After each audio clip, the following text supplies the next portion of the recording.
Ini merupakan minggu yang terakhir untuk Oktober, 26 kan? Ya, sampai betul. 31 Oktober. Jadi hari demi hari kita jalani dan diam tak diam dah nak penghujung Oktober dah ni. Dan pastinya kalau hari demi hari kita ni menghitung bukan saja hari tetapi menghitung statistik COVID-19 ini sangat-sangat menggusarkan keadaan yang kita hadapi kini. Apatah lagi dalam kita sibuk ataupun dalam kita bimbang gusar tentang COVID ini juga.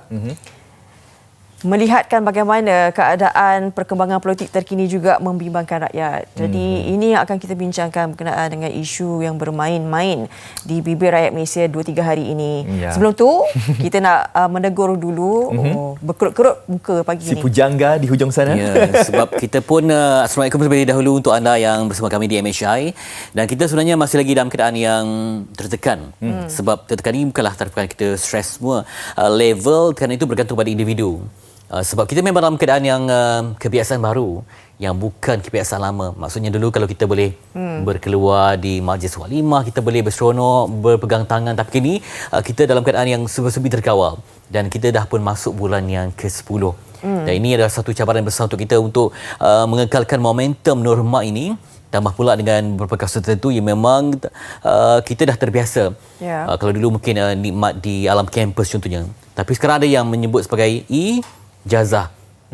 Tidak ada nikmat kampus, tidak ada nikmat kejiranan kita bertepuk tampar. Semua itu terpaksa dikorbankan waktu ini demi sebuah kesihatan lebih besar. Maslahat lebih besar akan kita cari selepas ini. Baik, kita bicara berkenaan dengan 2-3 hari ini. Ramai yang ternanti-nanti adakah benar kerajaan akan memutuskan untuk melaksanakan darurat, tetapi akhirnya terjawab semalam di mana titah Seri Paduka Baginda Yang di-Pertuan Agong menitahkan bahawa negara kita kini tidak memerlukan ataupun tiada keperluan untuk melaksanakan darurat. Seperti mana yang kita tahu sedia maklum bahawa walaupun kita berhadapan dengan pandemik COVID ini, statistik sehari hari demi hari makin meningkat, tetapi pastinya Seri Paduka Baginda Pertuan Agong mempercayai jelas bagaimana kerajaan dan juga Kementerian Kesihatan Malaysia menguruskan krisis kesihatan awam ini. Ya, hujung minggu yang lalu, Sabtu dan juga Ahad semalam dan juga Sabtu, saya rasa merupakan hujung minggu yang begitu panjang sekali untuk kita memikirkan nasib rakyat Malaysia. Walaupun kita ni berada dalam kelompok tersendiri, tapi walaupun kita bukannya seseorang ahli politik, kita bukannya salah seorang pembesar negeri, tapi kita antara kita ni pun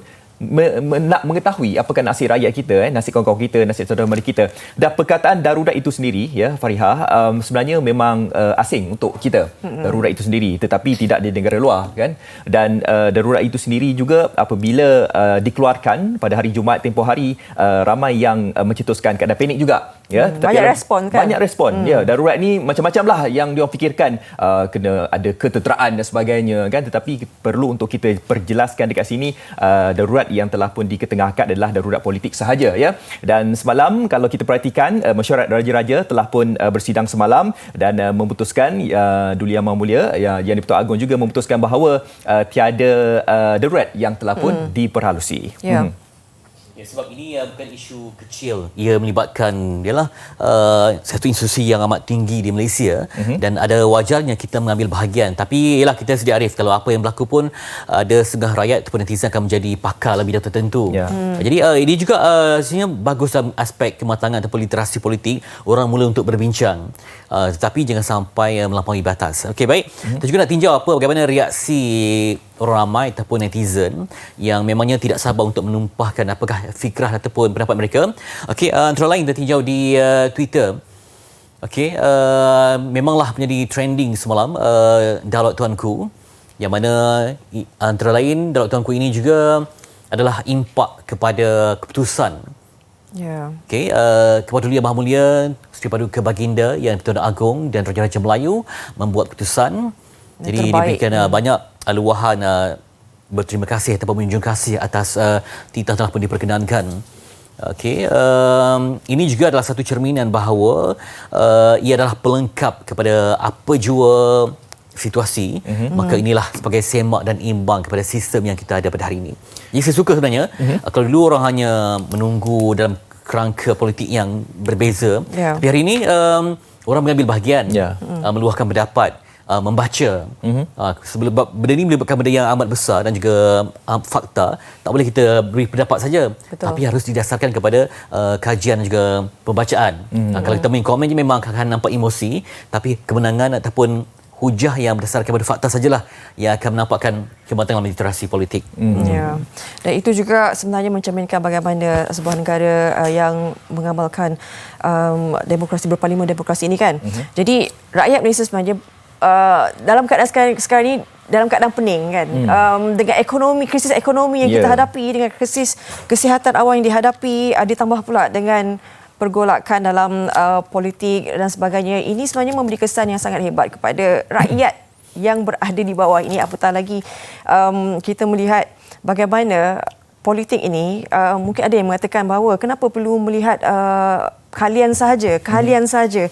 Jadi mungkin ini yang perlu dibincangkan lebih lanjut, lebih telus, bagaimana perlu melihat kepentingan rakyat sekarang ini berdepan dengan ini. Bukan situasi yang kata tak apa mereka faham, tidak, tetapi fahamilah mereka yang di bawah ini. Bayangkan masih ada lagi di Kuala Lumpur, Fetri dan juga Afad. Kais pagi makan pagi kita biasa dengar kan? Di Kuala Lumpur masih ada lagi. Saya baru saja buat bersamamu. Sehari mereka perlu menyewa harian RM55 bayar bilik. Bagaimana kais makan pagi mereka perlu keluar mencari sehari duit lebih daripada RM50. Jadi mungkin miskin perlu bandar. Ya, memang di itu metropolitan, tapi dalam keadaan yang daif dan miskin. Itu belum tentu masuk lagi di kawasan yang PPR ya. Dalam rumah tu ada 78 orang yang perlu disuapkan. Ada kalanya mereka ni terputus sumber makanan, terpaksa mencatu makanan.